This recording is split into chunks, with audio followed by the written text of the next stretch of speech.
When she said it, she meant it as a threat. "Don't mess with him," my wife snapped, eyes blazing. "You have no idea who you're dealing with." It wasn't just defiance, it was confidence, the kind that only comes from believing you hold all the power. I stood there in the kitchen, hands resting calmly on the counter, studying the woman I'd spent 12 years married to. 12 years of shared holidays, 12 years of mortgage payments, 12 years of believing we were building something permanent. And now she was warning me not to interfere with her lover. I didn't yell. I didn't argue. I didn't beg. I just nodded. That seemed to irritate her more than if I'd exploded. "You're pathetic," she muttered, grabbing her purse. "Just accept it. This is how things are now." She walked out that evening to meet him, chin high, convinced she had already won whatever silent war she thought we were fighting. What she didn't know was that I had already stopped fighting weeks ago. I had started preparing. When I first discovered the affair, I reacted like most men would. Denial, anger, disbelief. But after the shock wore off, something else took its place. Clarity. She wasn't careful. New passwords, secretive phone calls, a sudden gym membership she never used before, and then the messages I accidentally saw when her phone lit up on the counter. I didn't confront her then. Instead, I started documenting everything. Bank transfers, text screenshots, calendar patterns, even the nights she claimed she was working late. And the man she was so fiercely protecting? He wasn't some dangerous criminal mastermind. He was her regional manager, married, 2 kids, a carefully polished professional reputation, the kind of man who had a lot to lose. The night she warned me not to mess with him, she thought fear would keep me quiet. It didn't. It just confirmed what I needed to do. Over the next 2 weeks, I made calls, quiet ones. First a lawyer, then a financial advisor, and finally the one call that mattered most, his wife. I didn't accuse, I didn't rage. I simply introduced myself and asked if she'd like to see something concerning. Silence on the other end. Then a quiet, trembling, "Yes." We met in a cafe 2 days later. She looked composed, but her hands betrayed her. I showed her the messages, the hotel receipts, the timestamps. She didn't cry. She just stared at the screen, and something inside her shifted. "What do you want?" she asked finally. "Fairness," I replied. We didn't coordinate revenge. We didn't scheme theatrics. We just agreed that truth deserved daylight.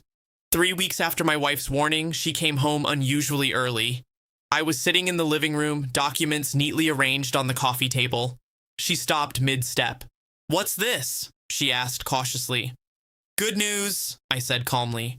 "You don't need to worry about me messing with him anymore." She frowned. "I already did." Her face drained of color. I slid the folder toward her. Divorce papers, asset division drafts, evidence summaries. "And before you ask," I continued, "his wife knows." That's when it hit her. Not gradually, not softly, all at once. Her knees seemed to weaken.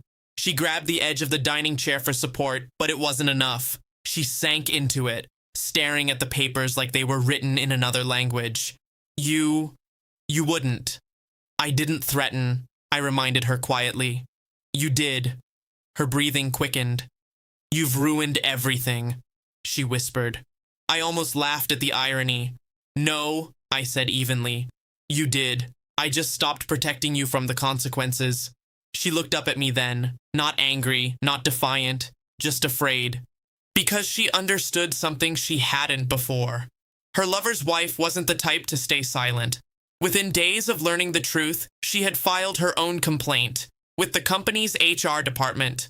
Workplace misconduct, abuse of authority, policy violations. Her lover wasn't dangerous, he was reckless, and now exposed. The company launched an investigation. His professional image began cracking almost immediately. Rumors spread, meetings were canceled. His name quietly disappeared from upcoming leadership lists. My wife had believed she was aligning herself with someone powerful. Instead, she had tied herself to a sinking ship. "You destroyed my life," she whispered again, tears finally forming. I shook my head slowly. "You mistook silence for weakness," I told her. and patience for fear.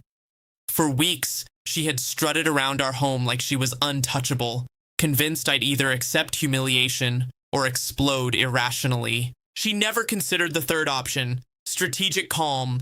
The divorce finalized faster than she expected. The evidence ensured a clean financial outcome. Her sudden desperation to fix things came too late. The man she defended so fiercely, he never contacted her again after the investigation began. Self-preservation.